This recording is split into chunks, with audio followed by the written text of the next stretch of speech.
кезінде тіпті бір-біріне сенбей қалмасыншы деп үмметі Мұхаммед не істейтін? Бір-біріне сенбейді екен үмметі Мұхаммед деген сөз тарамасын деп танымайтын адамына кепілдік берілетін еді.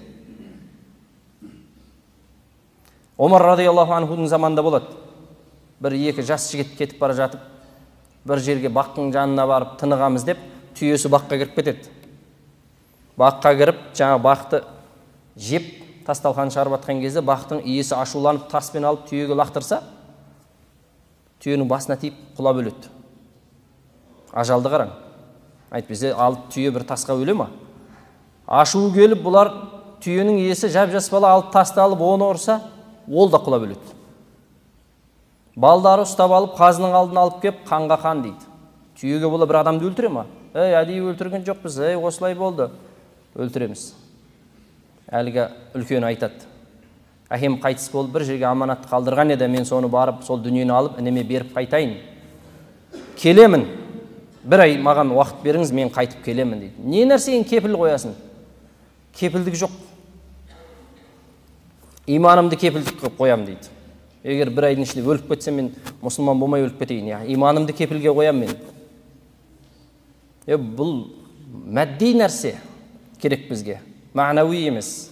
Материалды нәрсе болу керек кепілдікке тұратын. Немесе біреуді қойып кетуің керек. Әлгі жігітке сол жер тұрған Абу Дарда кепілдік болады. Мен кепіл болам. Мынау келмесе, менің басым міне. Арадан бір ай өтеді.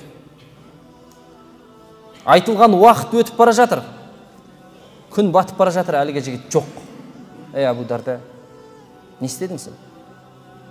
Тұрмын ғой мен. Тұрмын ғой, неменеге қорқасыңдар? Келмесе мен бармын. Күн батар батпас жүгіріп келеді әлгі жігіт, ырсылдап, тынысы тарылып. Таң қалады отырғандардың барлығы. Өліміне асығып келатқан жігітті қарашы деп. Сонда айтады, бір айдан бері мен Алладан өмір сұрап жүрмін дейді, имансыз өліп кетпейін деп. Әлгінің иманын көрген екі жігіт кешірдік әкеміздің құнын дейді. Бұндай адам өлмей-ақ қойсын. Уақыт емші дейді ғой қазақта да. Уақыт өткеннен кейін адам сәмал жұмсарады. Сонда Абу Дардадан сұрайды, танымайтын адамыңа қалай кепіл болдың дейді. Сонда Абу Дарда айтады, мен мына сөздің таралып кетуінен қорықтым дейді. Үмметі Мұхаммед пайғамбарлары көп өтпестен, өмірден өткенде көп болған жоқ әлі, бір-біріне сенуден қалған екен деп. Осы сөздің таралып кетуінен қорықтым дейді. Бір-біріне сенбейтін болыпты үмметі Мұхаммед деген сөз таралама деп қорықтым. Бүгінгі таңда бір-біріне сәлем бермейтін халге түсіп қалды үмметі Мұхаммед.